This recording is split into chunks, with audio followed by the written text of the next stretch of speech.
What's assassinating my John Lennons? Why? Why? Why, Sophie? Why did I say that? I don't know. Why would anyone say such a terrible thing? That's what I want to know.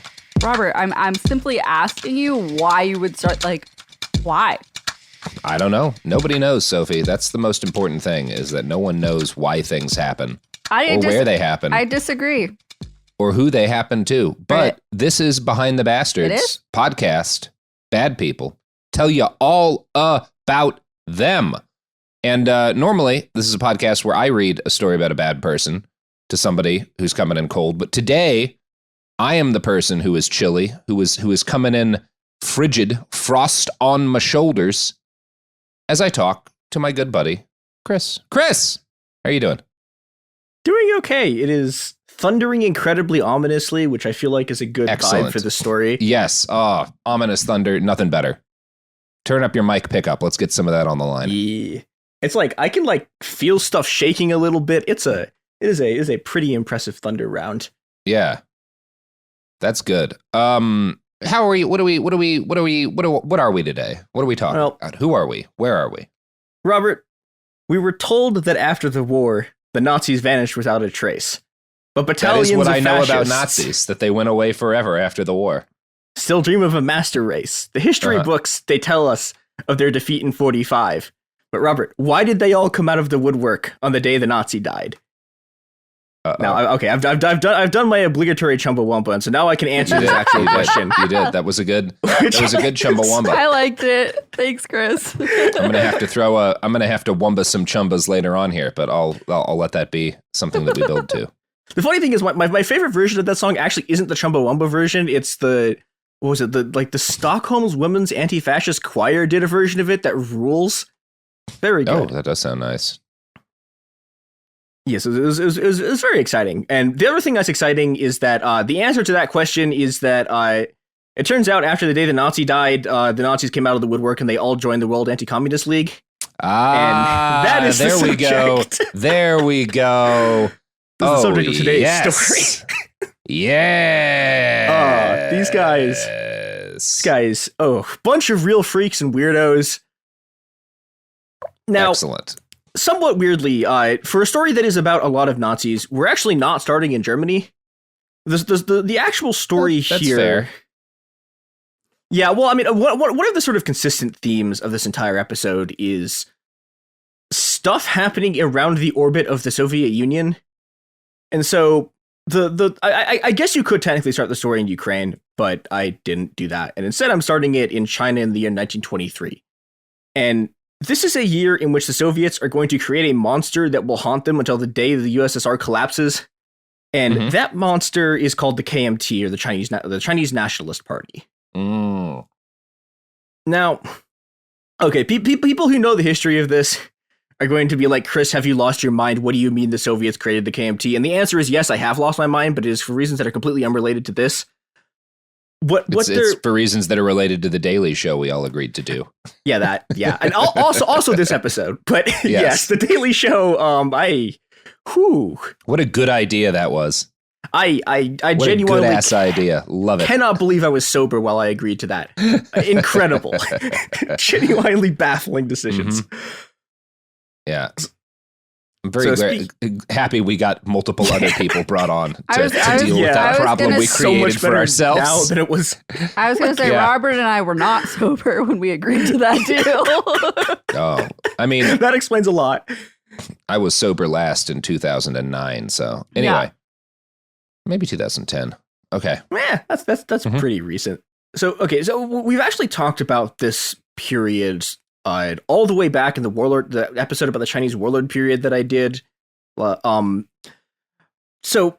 the Nationalist Party, or the KMT, is by Chinese standards, even in 1923, they're a pretty old political formation by Chinese standards. It's founded in 1894 by Sun Yat-sen, but by 1923, wow, I had no idea it went back that far. Yeah, well, it's kind of weird. So it's there are two different dates you see about it founded. There's one date where Sun Yat-sen starts an organization and it joins another organization. But yeah, it's really like the oldest of the sort of continuous Chinese revolutionary groups that come out of the sort of overthrow of the Qing Dynasty era. And, you know, it does a lot of stuff. They do a bunch of revolutions, but by 1923, they're just a disaster. They're a complete mess. They're an organizational mess. They're a political mess. Militarily is a mess. Financially is a mess. Like, this is supposed to be like a mass political party, right? They're trying to take over all of China. They don't even have a newspaper. This is China's Democratic Party. Yeah. And the USSR, you know, having failed in their attempt to sort of bring revolution to the West via like the Red Army storming through Eastern Europe, the consequences of which we will get back to in a second, the USSR sort of turns its attention east. And Sun Yat-sen and the Bolsheviks come to an agreement in which the Soviets start sending advisors and weapons to arm the KMT in their war against the sort of Chinese warlords. And chief among those people is a guy named Mikhail Borodin. Actually, I don't know if it's Michael or Mikhail. Probably should have figured that out. Mikhail. If they're Russian, you always say Michael is Mikhail. Yeah. Mikhail Borodin, he's like... Oh, yeah, that's a Russian-ash name. Yeah. He's like a... Mikhail Borodin. Yeah, that's a good one. Mm-hmm. He's like the Bolsheviks Bolshevik. Like he's a like very, very old school like guy who left the Bund and joined the Bolsheviks in like 1903. Yeah. He has this like impeccable sort of revolutionary credentials. Yeah, smelled Lenin's morning breath, like that close. Yeah. And he is about to make one of the worst mistakes the USSR has ever made, which is pretty impressive if you look at the history of the USSR. Which includes the largest lake in the world that they killed. Yeah, it's pretty remarkable. And like this one, it probably killed more people than losing that lake, which is not good. I look, I'm a big believer that like fuck lakes, fuck them all, kill every lake. I mean, look, hey, you too can become the Soviet Union, wage a protracted people's war against lakes. Exactly. This is my opinion. When the revolution comes, the first thing we need to deal with is not the fascists. You know, it's not like control of the far right in Florida or wherever. We got to nuke the Great Lakes, not the cities. We got to nuke the lakes themselves. It's the only thing that's going to protect us. Sophie, no. I know what you're going to say, but I need you to listen to a song called "The Wreck of the Edmund Fitzgerald" by Gordon Lightfoot, and then tell me those lakes don't have some vengeance coming. We're not blowing up the lake. We could. We shouldn't. Our new slogan, a nuke for every lake. A nuke for every lake. Christopher, for all the great ones. Do not take his side. Mm-hmm. Fuck them lakes. That is the official stance of Cool Zone Media on the Great Lakes. It is not. I like watching explosions. Nuke the lakes. Yeah, absolutely. It would be good for everybody. It'll bring in tourism to whatever cities people have on those fucking lakes. It'll be good for people. Sophie. No. That's just science. Absolutely That's just not. mathematics. The spit is going on so long. Please save us from this, Chris. So speaking of saving people from things, so Borodin, with Sun Yat-sen sort of help and approval, turns the KMT into like a modern mass political party with this sort of centralized organization and the centralized political apparatus. They get an actual like ideology, and as is going to become very important later on in the story, the party starts to develop political and ideological discipline. And as part of this effort, the nationalists send Chiang Kai-shek to the USSR to study Soviet military and ideological techniques. And when he comes back, they put him in charge of a sort of new Soviet-style military academy, from which he is going to build an absolutely enormous power base in the army because he's the guy who is now training all of the officers. But the Soviets are like, no, this is fine. They call him the Red General. Like Chiang Kai-shek like shakes hands with Stalin. And everything seems to be going great, except there's one minor problem here. Chiang Kai-shek is not a communist. He is not a leftist at all. He's like, basically he's a gangster who's like kind of nationalist. Now, the other thing that's extremely bad about all of this is that Sun Yat-sen dies in 1925. And Chiang Kai-shek is pretty rapidly able to take control of the party. Now, and the other thing that's happening here is that even by sort of Soviet standards, right? I mean, this is pre-Stalin like fully taking control. So even by Soviet standards, the new sort of KMT organization is incredibly centralized, and the person at the top of it has an enormous amount of political power. And so, you know, Chiang Kai-shek takes over the party, and he also sort of personally commands the loyalty of this new generation of officers who've been trained by the Soviets. He has a bunch of Soviet weapons. And, you know, the result of this is that he now has the best army of any Chinese political faction. And what has happened here is that the Soviets have, in essence, like they have built a party in their own image, right? They've built this party that's designed with this sort of like ruthless efficiency and stamping out kind of revolutionaries. And they have handed it to a fanatical anti-communist drug lord who immediately turns around and uses it to massacre like the entire Chinese urban working class in the first of his white terrors. Now that seems bad for organizing. Yeah, it's not good. And my favorite part, I think I told the story in the last episode. My favorite part about this, though, is that, like, okay, so Chiang Kai-shek is, like, killing the communists, right? It's like in 1927, and the communists are like, they go to the Soviet Union, they're like, hey, what should we do? And the Soviet Union is like, they're having some kind of, like, Trotsky and Stalin are having some kind of argument, and the line that comes out of them is like, well, you guys have to, like, stay allied with this party that is murdering you. And it was just like... Yeah, and then they all die, right? He kills something like 1 million people. Okay, so that's a pretty serious set of crimes against humanity there. Yeah, it's really bad, and this is the Soviets doing great stuff. But okay, so Chiang Kai-shek kills about 1 million people trying to wipe out the Chinese left. But we can ask ourselves another question, which is, how did this actually go for Chiang Kai-shek in the long term? And this is a question that can be answered by answering the very simple question, Robert, who actually won the Chinese Civil War? Was it China? Technically? Mm-hmm. So it went well. Yeah, it went great. This is why Taiwan and China are currently one country run by the Chinese Nationalist Party. By the same government, yes. Yeah, it's great. I mean, if you listen to America for roughly a generation and a half, Taiwan is China and the only Chinese government that we need to worry about. Yeah, we will come back to that, because that turns out to be a thing in this story. But, so Chiang Kai-shek, like, the net effect of Chiang Kai-shek's, like, incredibly vehement anti-communism is that he creates another monster who is going to absolutely destroy him. That person, of course, being Mao Zedong. And when you sort of like take kind of macro view of this, right, this whole thing is a cycle, right? The Bolsheviks are the monster that sort of capitalism unleashed when they crushed the Paris Commune. The Bolsheviks create the modern KMT, and the KMT, like slaughters the entire urban like Chinese Communist Party, and they unleash another monster by turning the CCP into the sort of the peasant army that Mao is going to use to crush the KMT themselves after World War II. But the problem here, and the problem for this story, is that Mao didn't actually finish off the KMT.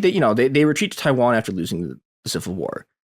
And they're able to do this because in 1947, the KMT forces that were occupying Taiwan do what they call the February 28th incident. And it's kind of complicated. We will one day do a full thing on this, but the basics of it is there's an uprising in Taiwan against the sort of brutality of the KMT occupation.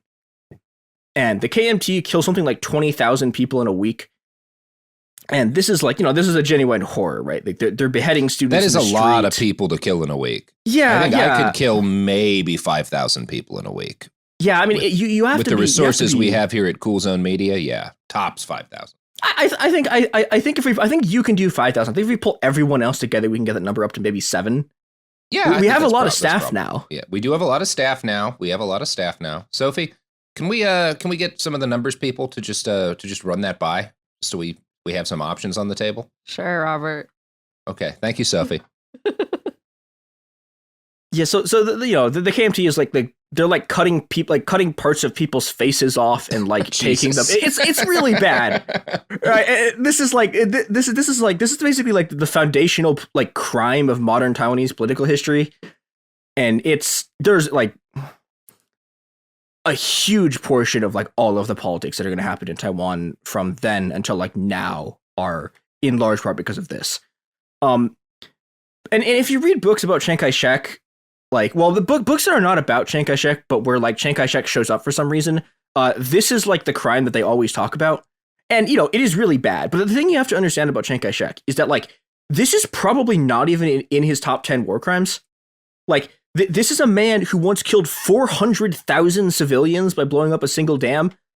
After the February 28th incident, Taiwan until like the 90s is under this thing called the White Terror, where, the government disappears a bunch of people, they kill a bunch of people, they torture a bunch of people. But the thing is, again, this is his second White Terror, right? Man. And yeah. You know, that's something he and I have in common, because that's what people call me when I've had a couple too many. Can you tell me that much, huh? You know, actually, I feel like I should actually have looked into Chiang Kai-shek's drug use more, because this guy is running a lot of drugs. But you know, but the thing about these white terrorists, right, is that like, okay, the white terror that he does in Taiwan is like a genuine horror, right? It's also, he kills something like a 25th of the people that the first white terror killed. Like, well, this guy, that's good. So he's moving in the right direction. A couple more terrorists, and he won't be killing anybody at all. Well, I mean, the thing that Chiang Kai-shek does, we're going to see in the story, is that he stops. Okay, he doesn't stop killing people in Taiwan, but like the number of people he kills in Taiwan go down over time. The number of people he kills. Okay, that's progress. Yeah, this is sort of a win. But the number of people he kills in every other country just starts like rapidly increasing as time goes on. Yeah, I mean, look, you're going to kill the people somewhere. So I feel like still progress. Yeah, we're only going to do a soft white terror in Taiwan, and we're going to do a hard white terror in Guatemala. So, you know, and like, I think the thing with Chiang Kai-shek, right, is the reason he's not remembered as one of the sort of like great world historical monsters. Like, again, this is a guy, like, killing 20,000 people in a week is like Tuesday for Chiang Kai-shek. And like, the only reason he's not remembered as this sort of like monster is that he's overshadowed once again by like the sort of the trio quad thing of Mao, Stalin, Hitler, and Churchill. Yeah, there's a lot of people doing, like, he killed 1 million people, and that's pretty good numbers any other year. I mean, he's probably got like, yeah, I mean, he's probably got like million. 3 or 4 million. Yeah. Which, and that's solid. Like, look, don't get me wrong. Solid numbers historically. Like, if you're 3-4 million dead, pretty good. You're doing real good as a war criminal on a historic level. But man, first half of the 20th century, that shit doesn't even get you on the board. No, like, you're like a C-lister. It's the LeBron Jameses of genocide are out in the streets in those days, and there's a lot of them. Like, this fucking Scottie Pippen ass mass murder ain't gonna cut it. How was that, Sophie? Was that a good basketball? I mean, it depends on who you're asking, but yes. Mm-hmm. Thank you. Acceptable, but very subjective. Mm-hmm. I approve. Scottie Pippen was the only other basketball player I could think of. I assume he's not as good as LeBron James. I mean, he would say he is, but yeah. Yep, so would Chiang Kai-shek, but sorry, bro. I mean, look, the thing with Chiang Kai-shek is that Chiang Kai-shek has the ability to shoot you if you don't agree with him. I don't think Scottie Pippen has the ability to sort of like mobilize an entire death squad apparatus to make everyone think that he's better than LeBron James. No. The only basketball player who had a solid death squad apparatus was, of course, Shaq. Are we just going to see how many basketball players you can that? Remember? I liked it. Sophie? I mean, it also, Thank you. Once again, did work. Thank you. I recently watched the new Adam Sandler basketball movie, so I'm very knowledgeable about basketball. What was funny about that, Sophie, is like every 3rd second in that movie, somebody comes on screen, and I can tell whenever they come on that like, oh, that's a famous basketball guy, and I'm supposed to have a reaction to the fact that he's in this movie too, but it means nothing to me every time. Yeah, you didn't have me there to be like, that's who that is, and you're going, I don't care, and then that's moving on. blah blah blah. Yeah, he's the best. Touchdown. Go Patriots. You were doing so well. It's okay. Also, that's don't ever say that in front of Chris, by the way. Mm-hmm. Chris really hates the Patriots. I will go back to my Taiwanese roots and convene a death squad over this. Yeah, I don't know if you knew this about Chris, but Chris really fucking hates the Patriots. Well, guess no one's gonna be doing a hole-in-one. I don't know. Wow, brave. Let's get back to the story. Yep. So Chiang Kai-shek, in a lot of ways, is he is incredibly ahead of his time. Yeah. So okay, you can look at sort of the periods of anti-communism, right? And he has this problem that he's working in a period of anti-communism in which the Nazis exist. And while the Nazis are around, the Nazis are sort of like the top dog of anti-communism. Although Chiang Kai-shek was allied with the Nazis. And his son was in the Weimar, and he almost led like not a division, but he almost led like troops into Poland. And the only reason he didn't was that he got pulled back to Taiwan to like fight off the Japanese. Yeah, but I mean, this is one of the eras of Nazi history that people don't get enough, which is that like while Nazis are pretty much tied directly into like white supremacist shit today. The OG Nazis were extremely willing to work with people who were from a variety of different like ethnic groups, and including fight with them. There was an Indian and Pakistani military unit in the SS, because again, racism changes over time, like everything else, and innovates. Yeah, I mean, like I've talked about this before, but like, yeah, there were Nazi military advisors like leading Chinese troops in the Battle of Shanghai. And it's very weird. But you know, Chiang Kai-shek, like, he loses this war, but he really has the prototype for the sort of second phase of anti-communism, which is that if you look at the KMT, right, it has an incredibly centralized ideological party apparatus. It has a bunch of death squads, and is funding itself as an anti-communist dictatorship via the drug trade. So he is like 40 years ahead of everyone who is doing anti-communism.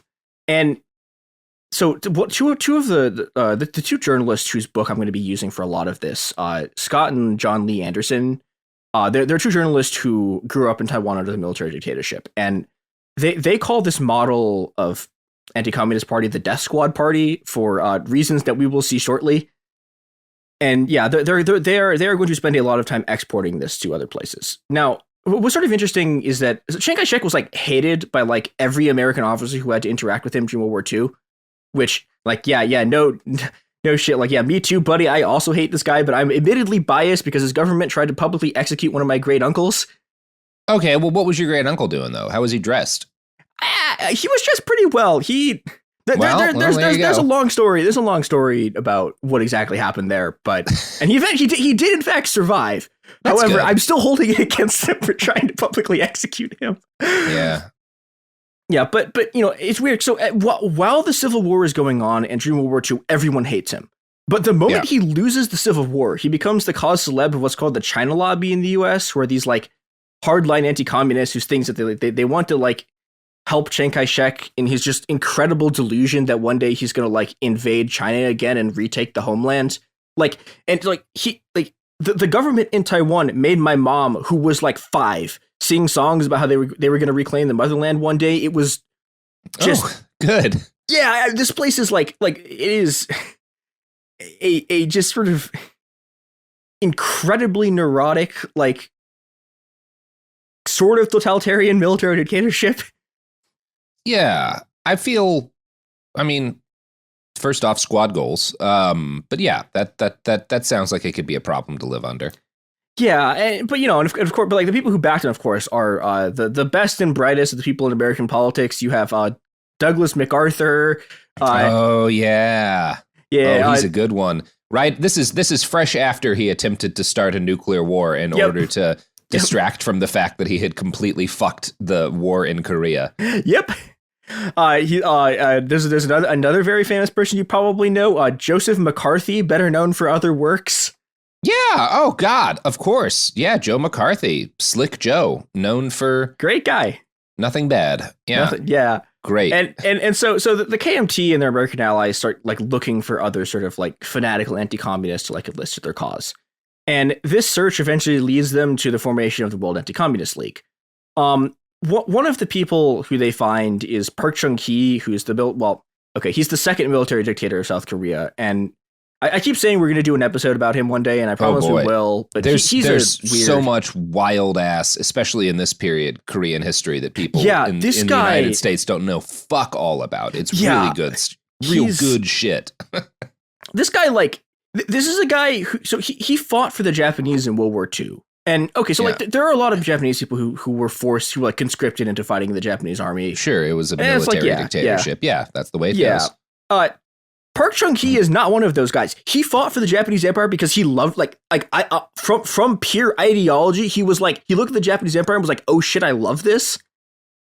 And you know, like he is incredibly fascist. Like this is the guy who Nobusuke Kishi talked to after the war and was like, whoa, buddy, you got to tone the fascism shit down a little bit. Like it's wild. And you know, but like just okay, utterly inexplicably, this is the second communist decision in this episode that I'm just like, what are you guys doing? The communists let him join the Communist Party. And this is baffling to me, right? Like, here is a dude who literally fought for the Japanese on purpose. And the Communist Party looks at him and goes like, "What should we do with him, boss? I know. Let's let him in the party." And so he like immediately gets arrested, and just instantly, like the fastest ratting I've ever seen in my entire life, just like rats on his comrades to the government. Which okay, so I am in principle against snitching. I also like really don't understand what the communists were expecting was going to happen here. Like you brought in a guy who fought for the Japanese army on purpose. Of course he was instantly going to betray you. Like, really? Just baffling stuff. Yeah. The Korean communists.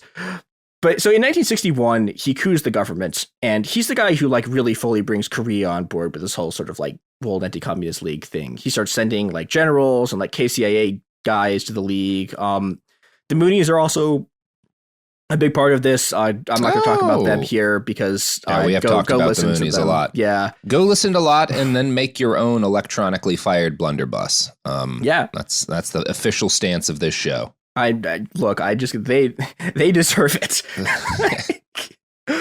So the other major group that's involved in the creation of the World Anti-Communist League is called the Anti-Bolshevik Bloc of Nations, or the ABN. And the ABN are a bunch of people who they're united by like two things. One is that they really hate the Soviets. The second thing they're united by is that they did the Holocaust. Okay. So, well, that's bad. Yeah. Yeah. The ABN was founded by a guy named Yaroslav Stetsko, who I think if you've been like looking into Ukrainian history in the last year, you might know who this guy is. He's the guy who was chosen by Stefan Bandera to be the second in command of the newly formed Organization of Ukrainian Nationalists. I'm glad that didn't wind up going anywhere. Oh yeah, no. It completely stalled out. They never ended up Things fighting. Are fine. Everything's great. Look, like they did not end up fighting for the Nazis during Operation Barbarossa. Stetsko does not walk into the city of Lvov alongside a bunch of guys from the Wehrmacht and immediately start doing the Holocaust. None of this ever happened. They didn't kill 7,000 people in like I think a week. Most of whom were Jewish. I mean, honestly, compared to Kai-shek numbers, that's rookie. Yeah, well, I mean, it's weird because, like, okay, so, like, in any other group of people, like, this guy is, a world historical monster. He's kind of on the B team in terms of, like, the people in this episode, maybe the C team. So the thing that he does is, so he gets into Lvov and he immediately declares, like, a new independent, Ukrainian state with him as the leader. And I'm just going to read from the speech that he gave when he was declaring this independent Ukrainian state. The Ukrainian state will closely cooperate with great National Socialist Germany, which under the leadership of Adolf Hitler will create a new order in Europe and throughout the world. The Ukrainian army will fight together with the allied German army for the new order in the world. Well, it didn't quite happen. So that's good. It doesn't happen for two reasons. One is that the Nazis lose. Two is that he instantly gets arrested because the Nazis were like, "Hey, you guys didn't tell us that you were going to declare an independent state." Like, yeah, we do not. We don't want there to be a Ukraine. Yeah, no. This is something we're in agreement with the Russians about. Actually, we don't want this country to exist. Yeah, and so he gets thrown in prison, and Stetsko, after the war, he will claim that like he was put in a concentration camp and the Nazis like persecuted him. And like this is kind of true, but like okay, so the thing that they put him under is called quote honorary arrest. Yeah, and he's in like the nice prison, and they let him out like a few times like during this while this is going on, so he can coordinate more stuff. And in 1944, they let him out just like entirely because the war is going so badly. They were like, screw it, let's throw the Ukrainians at the Russians. And he and Bandera formed this thing called the Ukrainian Insurgent Army, which fights the Red Army. And they also do some like incredibly half-assed fighting of the Nazis, which was like largely, as best I could tell, this largely seems to be so they could like say that we fought the Nazis. I'm going to read a passage here from the book Transnational Anti-Communism and the Cold War about what happened next. At the end of 1943, in the forest of, oh God, I don't know how to pronounce this, Jotomir, Gazalia, the western part of Ukraine, these same Ukrainian nationalists held the first clandestine congress of the Anti-Bolshevik Bloc of Nations, the ABN, creating at the same time the Ukrainian National Army, the UPA. The UPA then took part in attacks on the retreating Wehrmacht while at the same time harassing the Red Army, the communist partisans, and Jewish citizens due to their suspected communist sympathies. The UPA, consisting of around 70,000 guerrillas, were joined by fragments of the SS's Ukraine, Belarusian, Russian, and Cossack battalions, as well as Hungarian, Romanian, Soviet, Baltic, and Georgian deserters. Now, the author is being like a bit too kind to the UPA here. The main reason that they are, quote, harassed Jewish citizens is because like an enormous number of these are just people are just like fanatical anti-Semites. But this is the birth of the anti-Bolshevik bloc of nations. And again, like Stetsko, this is a guy who fought for the Nazis. He probably has the lowest body count of the next like 4 groups I'm going to talk about. Also in the anti-Bolshevik bloc of nations, something called the Croatian Liberation Movement. The Croatian Liberation Movement was led by a guy named Stefan Heffer, who formed it alongside Ante Pavlovic, who is the founder of the Ustasha. Now, the Ustasha are they're a Croatian fascist organization that fought alongside the Nazis and were given control of a new sort of Croatian fascist puppet state with Anton Pavlovic as its leader. Here's from the Holocaust Museum about what happened next at a concentration camp called Chidosevic. Oh, I did learn how to pronounce it, and then I immediately forgot. Yeah. Like look, there's a lot of concentration camps. Yeah, well, this is the 3rd largest camp in Europe. So between its this is from the Holocaust Museum. Between its establishment in 1941 and its evacuation in April 1945, Croat authorities murdered hundreds of thousands of people at Chidosevic. Among the victims were between 45,000 and 52,000 Serbian residents of the so-called independent state of Croatia, between 12,000 and 20,000 Jews, between 15,000 and 20,000 Roma, between 5,000 and 12,000 ethnic Croats and Muslims who were political opponents of the regime.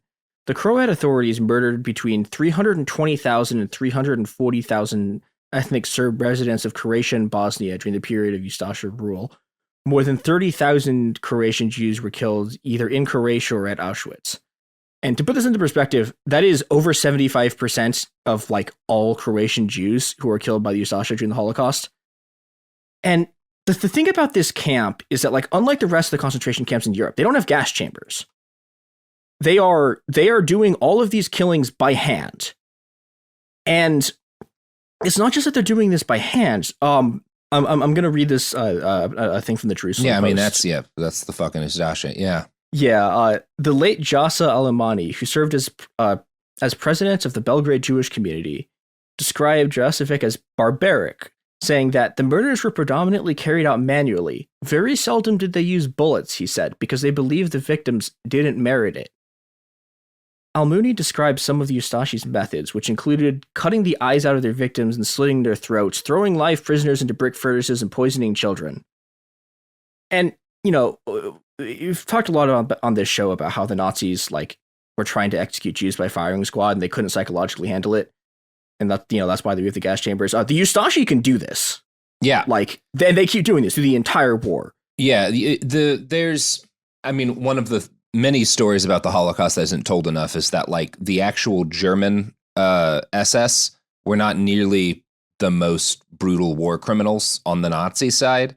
The Ustashi's fucking nightmare people. And like, if you look at what's happening in the fucking Balkans during this period of time, like what's going down and what becomes Serbia and Bosnia and how the genocides are being conducted there by Nazi allies, like it's a lot of the same thing, which is like, oh, we'll just strangle people. We'll just cut their heads off by the thousands. Like, we don't need to waste bullets on this shit. We don't need gas chambers. Like as is often the case in wars, like the nastiest fucking shit happens in these places like the Balkans and chunks of Eastern Europe that and with soldiers from those areas where like there's already, when the war hits, kind of a heightened level of acceptance of violence just because of shit in the recent past, and like the most nightmare stories come from a lot of those places kind of on the fringes of the Nazi power. Yeah, and like these, like the Ustasha, like it gets to a point where like there are instances where like the Nazis disband their units because they look what they're doing and they're like, hey guys, like you're a bit far. Well, here. I mean, there's a number of things because like again, it's bad for morale. Like Nazis are complaining about what some of these units are doing. Yeah, it's like, this isn't what soldiers do, right? Is the attitude some folks have. Like it's a mess. And so Stefan Heifer, who he's going to become an important world anti-communist leader and a member of the sort of anti-Bolshevik bloc of nations. He seems like a good guy. He was the governor general of Baranja County in the new Nazi Croatian state. And Anton Pavlović, who's again the founder of the Ustashi, is one of the founders of the Croatian Liberation Movement, which is the Croatian representative at the ABN. It's great. Cool. Yeah, do you know these guys went on to have careers. It's great. Do you know what else is great, Robert? Is it products and services, Chris? Yeah, because it's let me tell you, services. Confusingly, we are sponsored by the Ustashi. A lot of people will say, "Why are you sponsored by the Ustashi?" And I'll say, you should check out their promo code. How are we doing, Sophie? No words. No words. I've got nothing. Not happy about that? No, nothing? I just got okay. I got nothing. Well, that happened. Here's ads.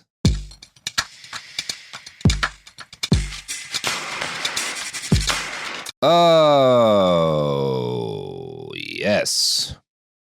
All right. So meanwhile, the Romanian delegation of the ABN is a bunch of people from the Iron Guard, who is a Romanian fascist organization that did this during a fascist uprising in 1941. A mob of several hundred attacked the Sephardic temple, American correspondent Leigh White reported at the time, smashing its windows with stones and battering down its doors with lengths of timber.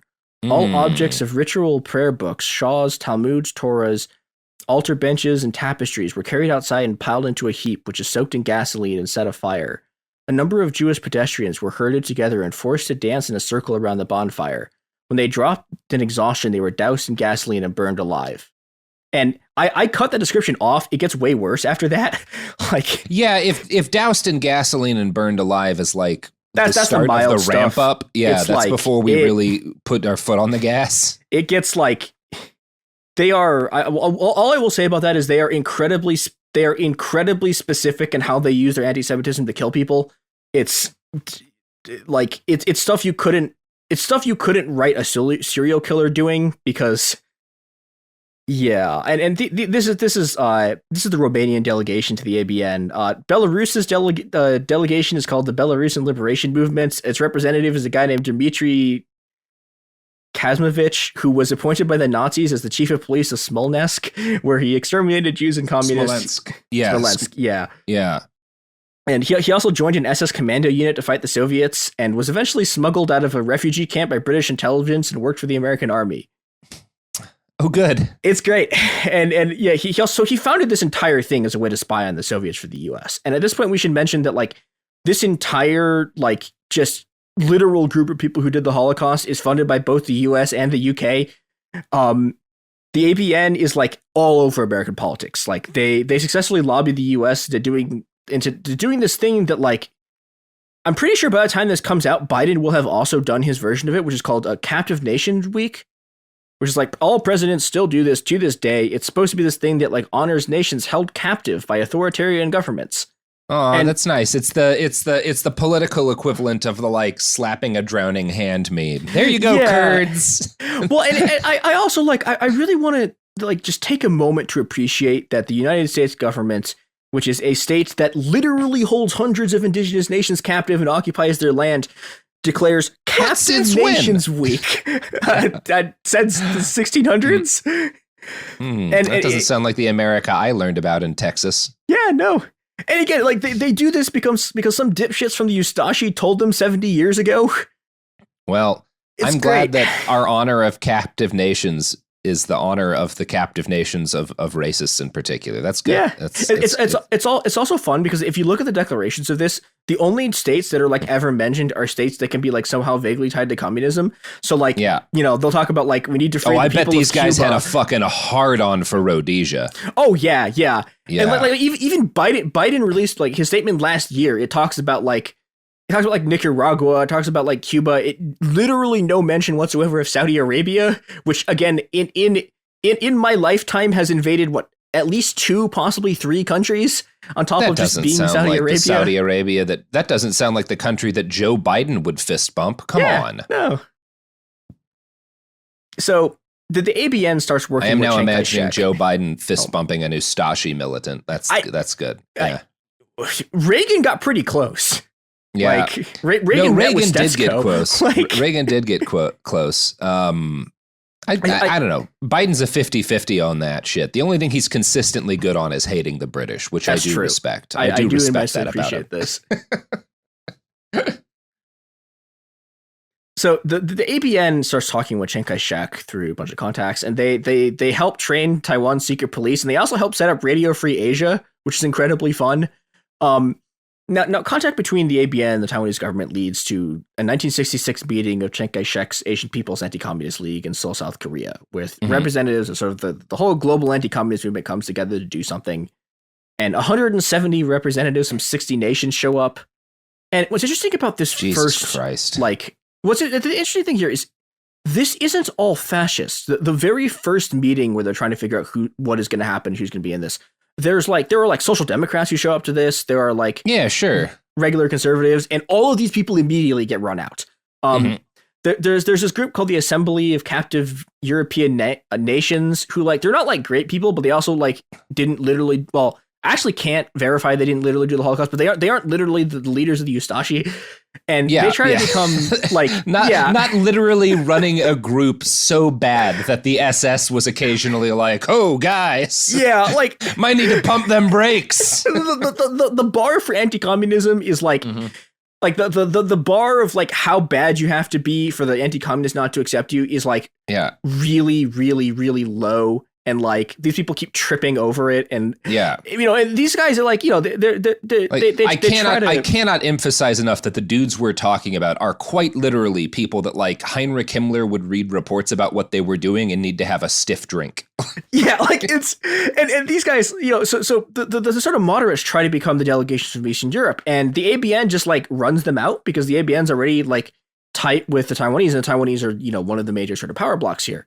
And the result of this is that, from the formative meeting of the World Anti-Communist League, this is just going to be a fascist organization. And, so we've now met two of the three sort of main power blocks in the World Anti-Communist League, right? There's the East Asian bloc centered around Taiwan and South Korea, and they have support from South Vietnam and Singapore and the Philippines, but the core there is sort of Taiwan and South Korea. There's the ABN fascists in Europe who are, again, the Ustashi and the Iron Guard and their people. And now it's time to meet group number 3. This is the Latin American Anti-Communist Confederation, or CAL.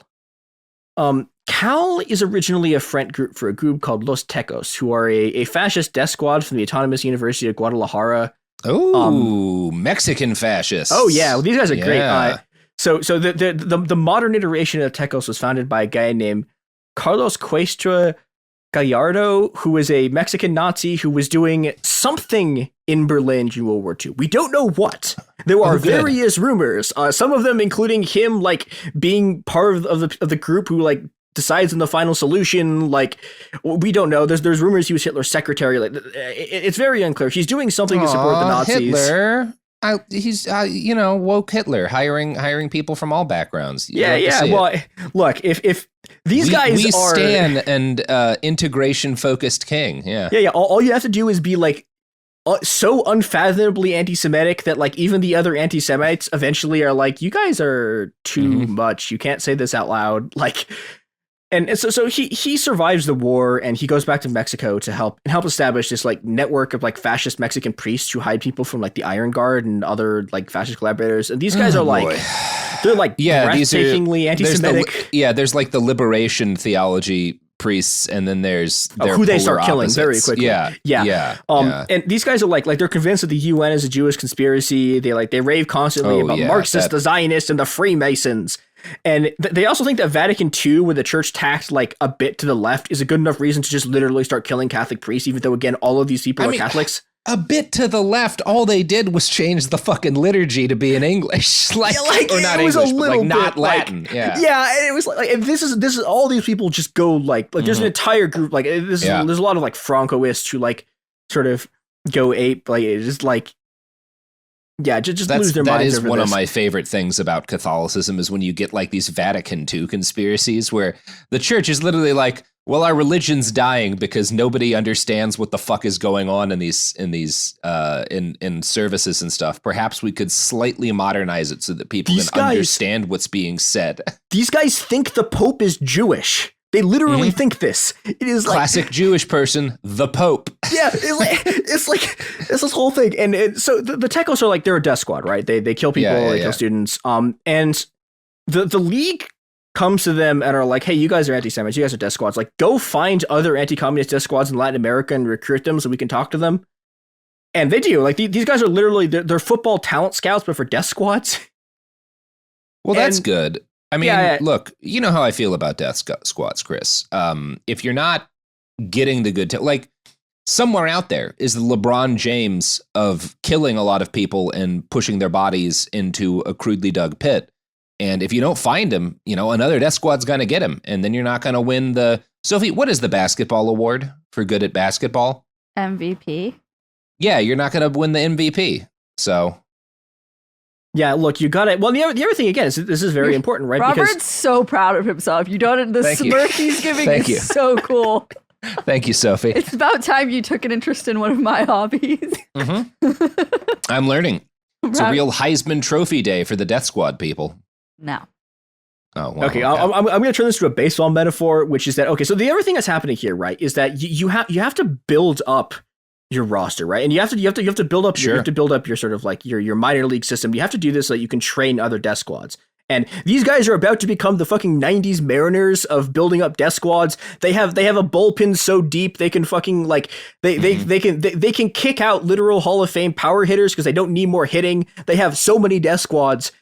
And who's the Wade Boggs of death squads in this period? By which I mean, who is drinking 70 beers on a flight from, I don't know, Stockholm to Smolensk?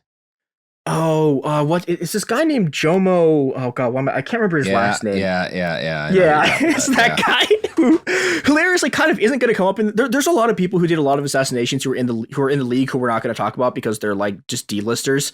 Yeah, because there's so many.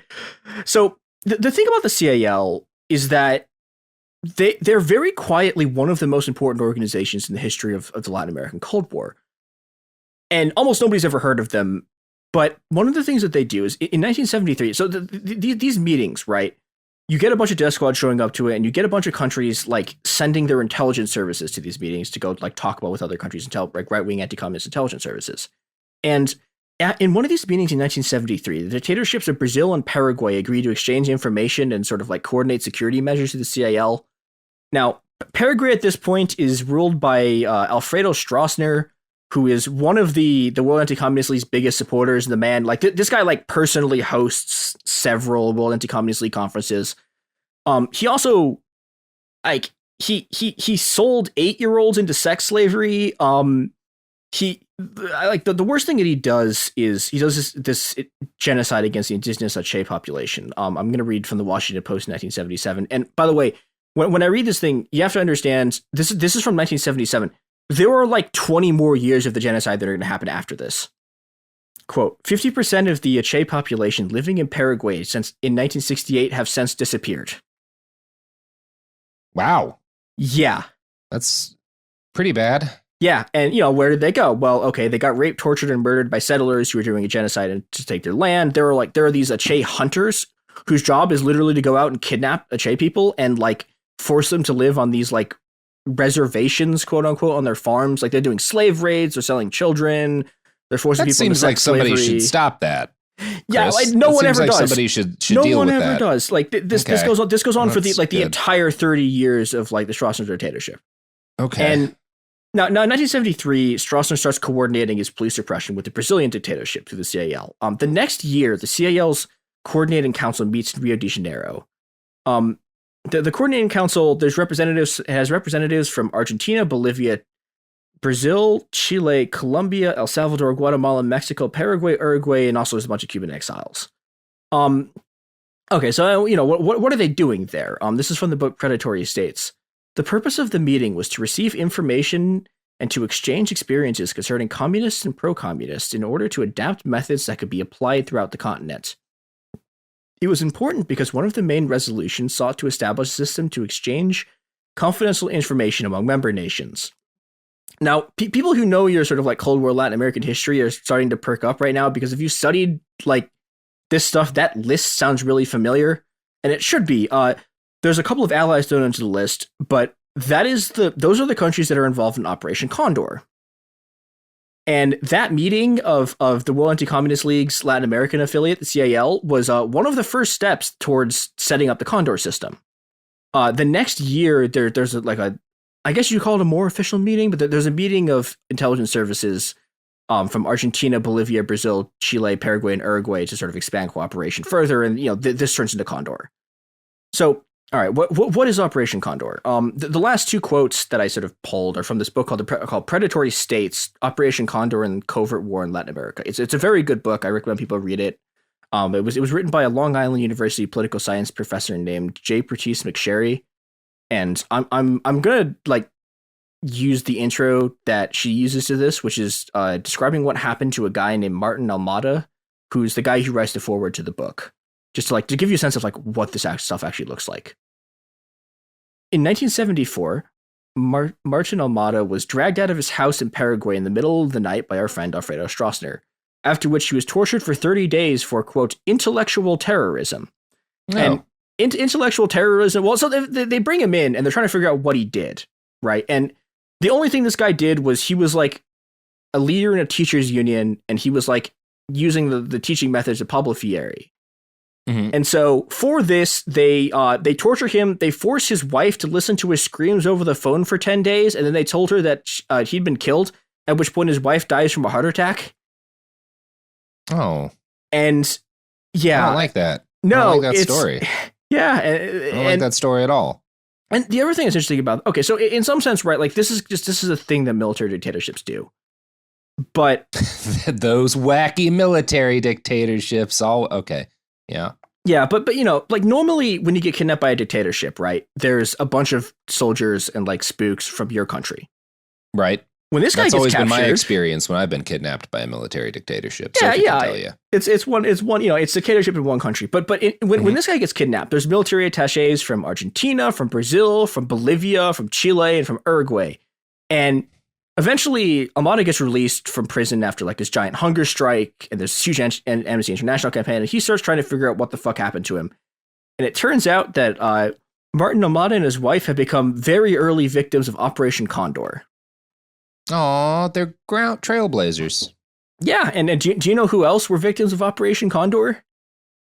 No one. The products and services that support this podcast? Exactly 0 of those. They almost certainly all supported this. That's who supports our podcast.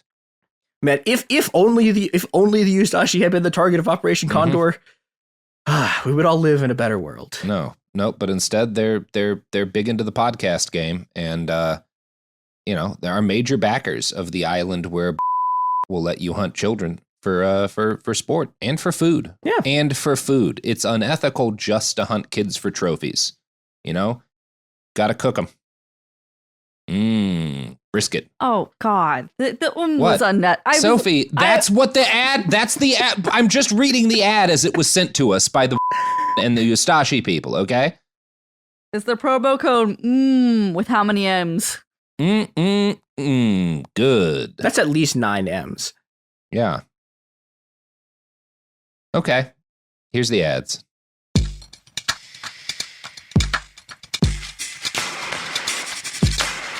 Oh boy, we're back. I'm not going to Robert. No segue. I'm immediately just going to read a description of how Condor don't worked. Ever do that voice again. That was uncomfortable. Please continue. Sophie, no. Sophie. No. Sophie. No. Sophie. No. Sophie. Sophie. Hated it. Hi. Hello. What's up? How are you? Good. You? How's it going? Great. Chris, Good take times? over, please.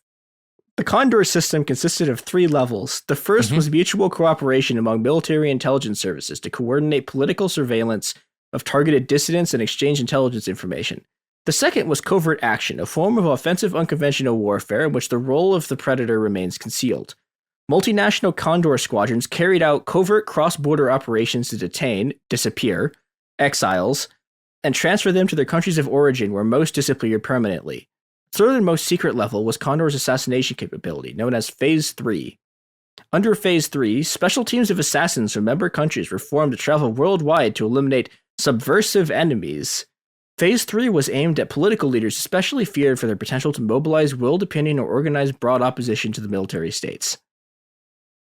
So what Condor is, right, is a bunch of countries. It's Chile, Paraguay, Argentina, Bolivia, Brazil, Ecuador, and later Peru, working together to form just like multinational death squads and using them to like they have these death squads and kidnapping teams, and they use them to target like internal enemies and subversives who, it turns out, is just literally anyone who doesn't support the government. I'm going to read a quote from an operative of DINA, which is Pinochet's National Intelligence Directorate, which is like, they're like the secret police, but also the CIA. Oh, good. They're great, and by great I mean they sound like cool guys. Yeah. One DINA operative explained DINA's strategy as follows. First, the aim was to stop terrorism. Then possible extremists were targeted, and later those who might be converted into extremists. Similar language was used in 1977 by Argentine General Iberico St. Jean when he said, "First we kill all the subversives, then we kill all their collaborators, then their sympathizers, then all those who remain indifferent." Maybe take notes on that, people who remain indifferent. Yeah, they're gonna kill you too. Like, unless you are an active supporter of the regime and also you never piss anyone off ever somehow miraculously, they're gonna kill you too. It's great. So this works on two levels. On the one side, there's these internal purges, right, which are aided by intelligence from other Condor countries. So, for example, in 1976, the Argentinian army stages a coup and takes control of the country. And they start what's known as the Dirty War, in which the government disappears 30,000 people who become known as desaparecidos. One of the fun tactics of the Argentinian army and their death squads was to keep pregnant women alive just long enough to force them to have their babies and then kill them and steal the babies, which... Okay, that doesn't sound like good behavior. Sure. Yeah, and okay, all of these guys are right-wing Catholics, and I'm not even going to bother spelling out the comparison to forced birthers in the U.S. I will leave that metaphor as an exercise for the listener. And these killings were done, partly they're done directly by the state, and partly they're done by state-supported death squads. In Argentina, that death squad is called the Argentine Anti-Communist Alliance, or AAA. Here's McSherry again. Is it the same AAA that helps me when I need my car towed? Yes. I genuinely can't tell. I think the quote I'm about to read, they're making a AAA joke, but I'm not entirely sure. I'm gonna say yes, just based on the long lines that you have to stand in that place. I buy it. Mm-hmm. In November 1973, the AAA detonated a bomb in the car of Senator Hipólito Yrigoyen. That's a gnarly name. Of the Unión Cívica Radical, which is hilariously a moderate party. Its first claimed terrorist attack. The senator was severely wounded. He was the victim of another bomb in 1975 and was tortured and interrogated by army officers in that year. They told him, quote, "You want to know about the AAA? Well, we're the AAA. We put the bomb in your car." Oh, well, that's nice of them to say so. Yeah. It's also worth noting. So the AAA, they get kind of absorbed into the Argentinian military, but they kind of still operate under this. It's I don't know. They after the military coup in '76, they're more inside the state than they are outside of it. But they also host the 1980 meeting of the CIL in Buenos Aires after they were sort of semi-absorbed. They're also heavily involved in the World Anti-Communist League, and we're going to come back to that 1980 meeting because it also was very important. But that'll be for next episode. For now, we should talk about how Condor actually worked a bit more. McSherry describes it as a parastatal organization in that it's technically inside or tied to the state, but it operates completely in secret. And it has a unified command structure that involves operatives from intelligence services, from the military. There's cops, there's right-wing civilians and paramilitaries. But again, the secrecy of this means that even other parts of the military don't know that they exist.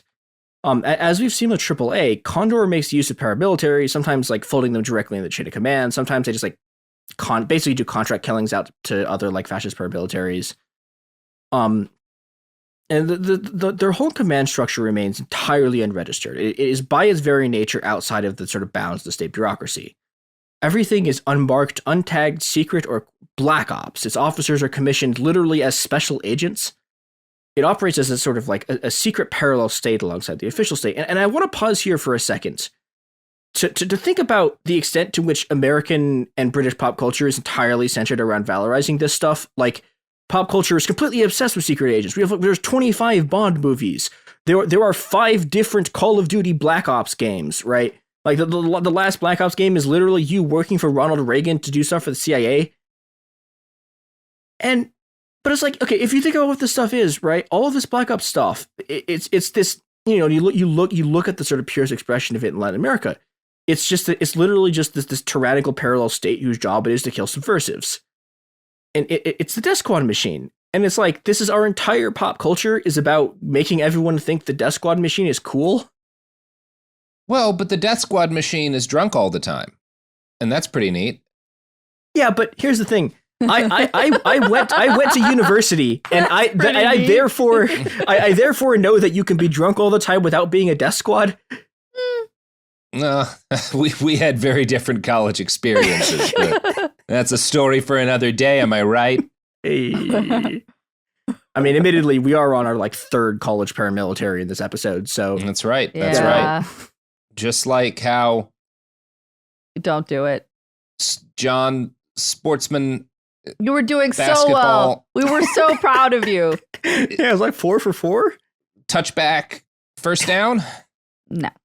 3-pointer. Oh no! Nailed it. Uh-huh. So, all right, we now have a picture. We have a incredibly lackluster picture of the nature of basketball. We have a better picture of the internal structure of Condor.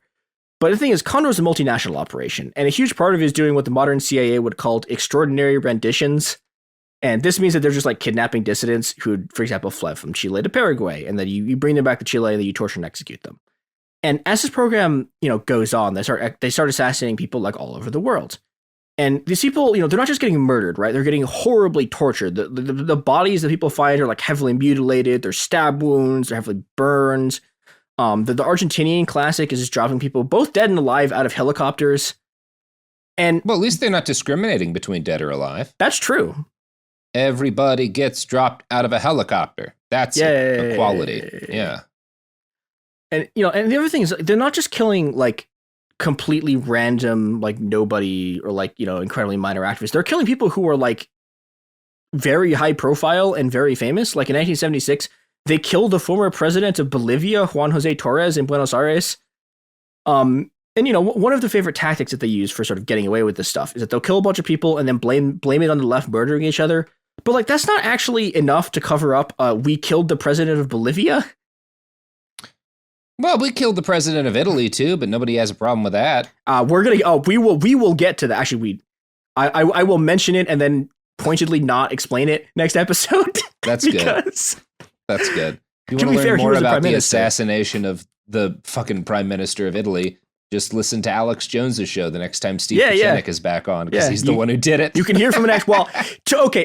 To be fair, InfoWars contributor, the guy who killed the prime minister of Italy. To be fair, there are a lot of people who were involved in killing the prime minister. We cannot give Steve Kucinich the whole credit for that. It's a team role. The KGB was involved. It's not just Magic and Biggie, Tom Cruise, someone who was else on the team, Sophie? Are you trying to make a Magic Johnson, Larry Bird reference right now? That's the one, Larry Bird. Lawrence Bird. To be fair, I'm okay with you fucking up his name.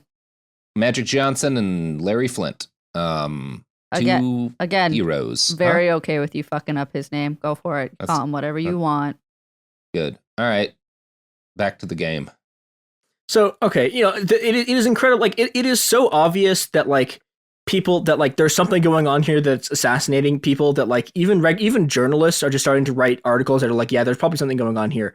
And so, Robert, you might be asking yourself, what is the United States, the champion of democracy and human rights and the leader of the free world, doing about a bunch of death squads murdering anyone who doesn't actively support a military dictatorship? And the answer is okay, sometimes they write a few strongly worded letters. They do this like twice. They write a few strongly worded letters. Mostly they do nothing. And then the other part of the time, they're actively helping them do it. So to get a sense of like the level of impunity that Condor had from the U.S. government, the political counselor of the U.S. embassy in in Uruguay, did the right thing for once. And so basically they figure out that a Brazilian labor leader is about to be like kidnapped and assassinated by these guys. And he helps this guy escape. And in retaliation, a bunch of dudes in ski masks grabbed him off the street and broke every vertebrae in his neck and back. And again, this guy works for the U.S. Embassy. and they broke every single vertebrae in his neck and upper back. And the U.S. does nothing. In 1970, yeah, what would you expect us to do? Okay, so like every once in a while, you'll do one of the things that happens with Iran-Contra, right? Is that they accidentally get a DEA agent killed, and after that, the U.S. just goes like absolute ape shit. Like it's just like okay, but this guy is an embassy guy. You'd think that like if you almost kill a guy from your embassy, like something would happen, but like no, it doesn't happen at all. Absolutely not. Yeah, and speaking of the government doing nothing, in 1976, agents of the Chilean National Intelligence Directorate, working with right-wing Cuban exiles from the CIL, car-bomb a man named Orlando Lettier in Washington D.C. Lettier had been the Socialist Foreign Minister under Allende, and he's this like implacable foe of Pinochet. And the Chileans are like, yeah, we'll just kill him. And so, they do it, right? They kill him literally in Washington, D.C. with a car bomb. And the guy who does it is an American DINA operative named Michael Townley. And he serves 5 years in prison and then gets FBI witness protection. Oh, wow. So there are an enormous number of people in this country who have served more time in prison for literally having weed than this guy is serving for doing a car bomb assassination in Washington, D.C. Yeah, that seems, yeah. Yeah, it's great. And this is like during the Carter administration too, and nothing happens. Just nothing. I think it's during the Carter administration. I'm pretty sure. Yeah, 76, yeah. And the reason they don't do anything is twofold. One is that the CIA is systematically lying under oath to Congress about what it knew about Condor. And the other reason is that the US is actively helping them. There's two channels of this. One is that there's good evidence that the CIA actively helped the Chilean government kidnap and murder multiple American citizens. But it's actually much worse than that because so Condor as a sort of network is running off of this encrypted American telecommunication network and equipment that is based in the Panama Canal Zone. Now, Robert, I'm going to ask you, what was the U.S. government running in the Panama Canal Zone in the 1970s? They were just helping boats. They love boats. We're big boat people, America, and we like to keep them moving. That was fine. What was the other thing we were running there?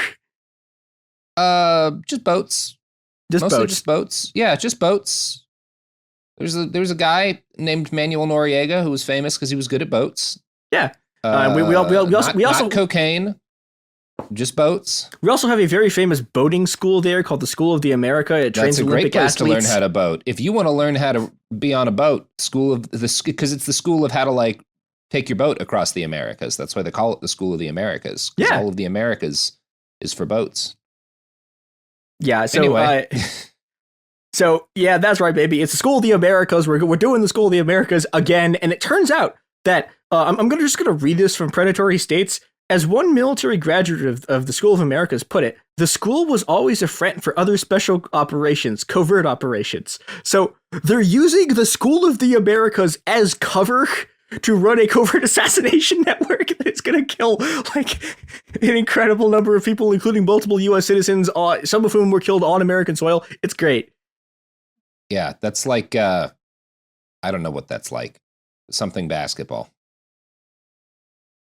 That's just got where a thumbs on down that, from Sophie on that one. on that terrible basketball metaphor. That's where we're going to leave it today with the World Anti-Communist League having helped spawn and carry out Operation Condor alongside their friends, the CIA. Well, if your friend is the CIA, you can find the rest of our shows on the internet. At Cool Zone Media. You know what? Actually, we should do a little bit of house cleaning here because folks have been yelling about this on a couple of different things. Go for it. So people are always like, hey, there's some weird edit thing or there's some clip or something is wrong here. And I have to tell you all right now, none of that has to do with us. It has to do with whatever fucking weird ass app you're using. And usually it's Spotify. Yeah, it's Spotify or it's fucking Podcast Republic or Podfucker or whatever goddamn bespoke ass pod app you motherfuckers use. Just fucking use an RSS feed. Anyway, whatever. People are weird. I don't know what to tell them. But there's really nothing particularly that we can do. I can give you here's some how advice. Podcasts work. Can I give some advice? Yes, Sophie. If you notice that your thing is being funky on Spotify, delete it. Refresh your feed. Re-download it. If the episode sounds fucked up, instead of hopping online and assuming that it's us, hop onto your phone, delete it, re-download it, and it'll probably be fine. Because here's the thing. This show gets downloaded like 10 million times a month on like 1,000 different goddamn apps. And like that just introduces a lot of different ways for things to get all fucky in weird ways. And we do our best with quality control, but we have no control over like podcast cum guzzler or whatever app you like to use. So, you know, try re-downloading the show before you yell at Sophie on the internet about how the podomy app, that was sodomy and pod that I mixed together. I liked it. Isn't working right. Okay, it's fine. I do love it when people are like, "Hey, do you know why your podcasts are fucked up?" And then they'll just like name some app I've never heard of, and it's like, I don't know. Maybe it's because you're using some weird goddamn app I've never heard of to download a fucking podcast. What do you want from us? We don't even know how many apps are out there people are using to download our fucking shows. And everyone is like, my audio is skipping. Yeah, that's Spotify. Mm-hmm. You can't see it, but I'm smiling on the outside while dying on the inside, like a winner. Speaking of winners, Chris, where can people follow you? You can find me at itmechr3 on Twitter. Yeah, that's it. Don't look for me anywhere else. You won't find me. Yeah. Cool. And look for me behind you whenever you feel afraid, because that's where I'll be, stealing your wallet. I'm ending it on that. Behind the Bastards is a production of Cool Zone Media. For more from Cool Zone Media, visit our website, coolzonemedia.com, or check us out on the iHeartRadio app, Apple Podcasts, or wherever you get your podcasts.